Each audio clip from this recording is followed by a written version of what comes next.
चलिए, आज की इस एक्सप्लेनर में सीधे टॉपिक पर आते हैं। आज हम जिस कहानी पर चर्चा करने वाले हैं वो बेहद भावुक और गहराई से भरी हुई है। सोर्स मटेरियल के हिसाब से ये कहानी इंसानी सहनशक्ति और आस्था की आखिरी हद को बहुत ही खूबसूरती से हमारे सामने रखती है। ये सिर्फ एक किस्सा नहीं है, बल्कि इस बात का एक डीप एनालिसिस है कि जब किसी के पास सब कुछ खत्म हो जाता है, तब भी उसका विश्वास कैसे अडिग खड़ा रह सकता है। अब स्क्रीन पर दिख रहे इस सवाल को देखिए, ये सच में सोचने पर मजबूर कर देता है। जब जिंदगी चारों तरफ से मुश्किलों से घिर जाती है, तब क्या आस्था टूट जाती है? बस यही वो मेन पॉइंट है जिसके इर्द गिर्द आज का ये पूरा विश्लेषण घूमेगा। तो शुरुआत करते हैं पहले हिस्से से, भगवान की कठिन परीक्षा। यहाँ सोर्स मटेरियल हमारा परिचय मोहन से करवाता है। एक छोटा सा गांव और मोहन, जिसके पास ना पैसा था ना परिवार। उसकी सारी दुनिया सिर्फ श्री कृष्ण की एक पुरानी मूर्ति थी। अब इस कंपैरिजन को ध्यान से देखिए। एक तरफ गांव वालों की वो सोच है जो हर चीज को फायदे नुकसान से तौलती है। भक्ति से क्या मिला? सिर्फ गरीबी। और उसके ठीक ऑपोजिट है मोहन का समर्पण, देने के लिए कुछ नहीं, बस सच्चा दिल। ये मटीरियलिस्टिक दुनिया और सच्चे डिवोशन के बीच का एक बहुत ही क्लासिक टकराव है। लोग उसका मजाक उड़ाते थे, पर मोहन का हमेशा एक ही जवाब होता था, भगवान देर करते हैं, अंधेर नहीं। ये एक लाइन मोहन के अनब्रेकेबल विश्वास को दिखाती है। मतलब उसकी आत्मिक अमीरी उसकी फिजिकल गरीबी से कहीं ज्यादा बड़ी थी। उसे पूरा भरोसा था कि आज नहीं तो कल उसकी पुकार जरूर सुनी जाएगी। आगे बढ़ते हैं दूसरे हिस्से की तरफ, तूफान और टूटा हुआ घर। इस टाइमलाइन पर एक नजर डालिए और देखिए कि चीजें कितनी तेजी से खराब होती हैं।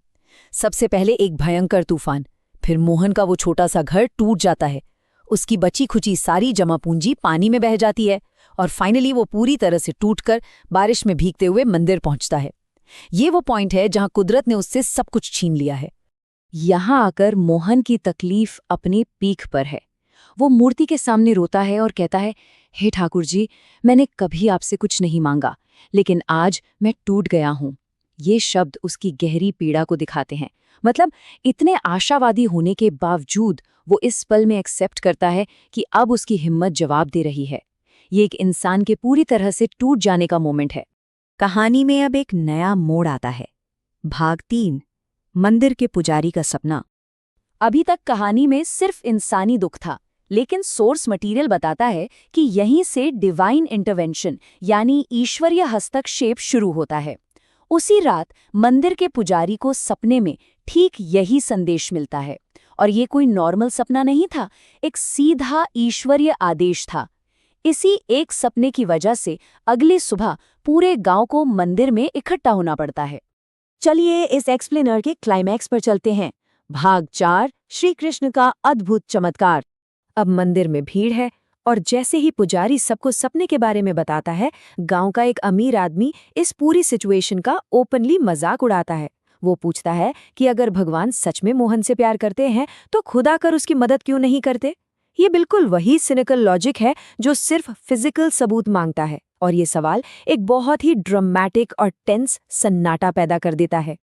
और ठीक अगले ही पल माहौल पूरी तरह बदल जाता है।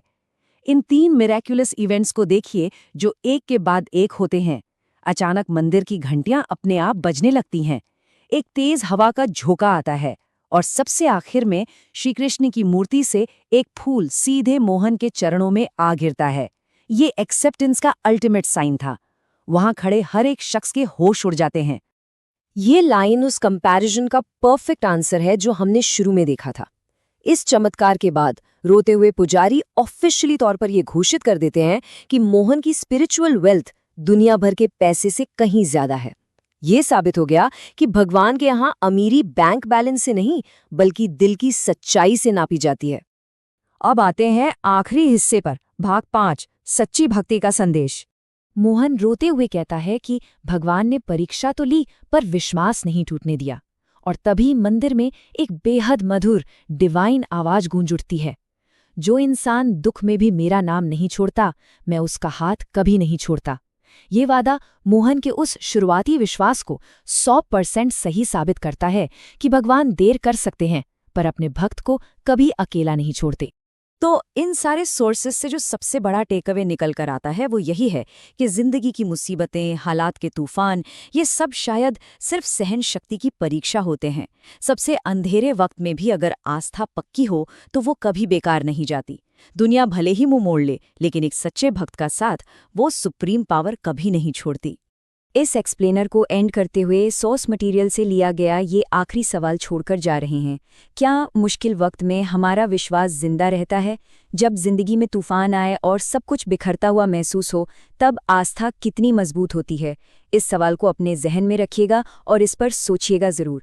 आज के इस विश्लेषण में जुड़ने के लिए बहुत बहुत शुक्रिया।